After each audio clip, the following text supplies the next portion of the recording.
really felt like the only fans I ever had were my parents, which is like, some people are like, that's sad. And I'm like, no, it's like, I had the very best supportive parents in the world.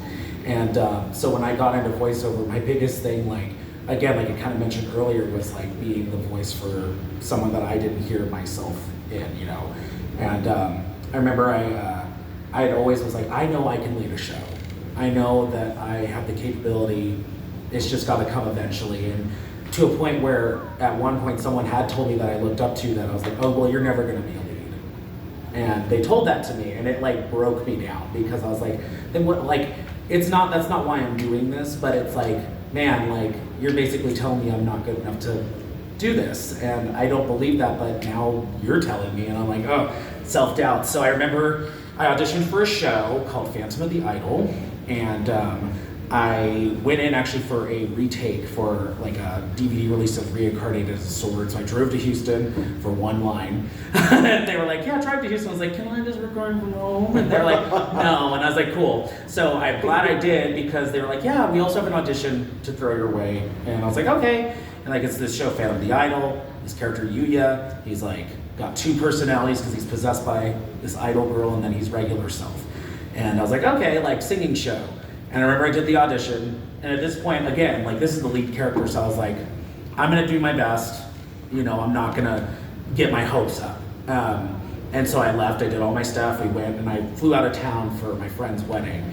And I was in the hotel room, and I got an email, and it was like, hey, we need to book you for some time for Phantom of the Idol for the role of Yuya.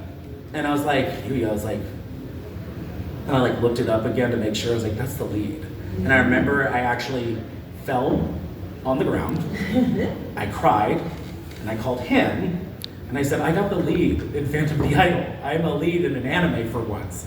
And like, I was just sobbing, and like, I was inconsolable, because like, for me, it was like seeing someone see me for my talent, not for how I looked or anything like that. But now, kids watching the show that may look like me or be like me, they're like, oh my gosh, like he was a lead in something, maybe I can do something like that. Cut to a convention before I could announce Phantom of the Idol. I'm sitting there, and I get a lot of people that are like, I don't know who you are, but you seem nice. I'm like, cool, no worries, whatever. And I had this kid come up, he was 13, black kid, and he was dressed in a cosplay for, I think, probably like My Hero or something. And he came up to me, he's like, I just wanted to let you know, like, I really liked your performance in Haikyuu. And I was like, oh, thank you, like, I appreciate that. And he's like, it's really cool, because like, I get bullied a lot, and I'm like, I want to be an actor, but I just never heard anyone that sounds like me or looks like me, and you're like the only person that I see, and it makes me feel like it is possible. So thank you. And I remember I was like, oh, that's so sweet. He's like, can I give you a hug? Like, of course. And he like walked away, and I was just like, I was like, oh. So like, it reinvigorated for me like why I do this, and it's not anything to do with the fame and whatever. It's just so that I can continue inspiring others. So that's like my big thing. That right there is why, like, people say the word representation matters, but no one ever explains why representation